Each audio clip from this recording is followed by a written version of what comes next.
bonfire at the beach at Loch Lomond. It was a beautiful evening on the west side of the loch, so we collected up some firewood. Luckily I brought my fire kit with me, video on that to follow. The ferro rod hadn't been used before, so I had to scrape the coating off before using it.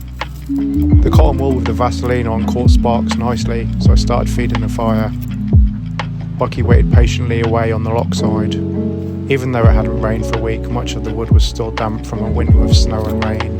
I added some more fuel, and whilst we took in the piece, the damp wood took its toll, so I gave the fire a little extra oxygen. We cracked open a beer and relaxed before we took a couple of family photos. Don't forget to like the video. Bucky decided it was drone time again, so up it went. And that was our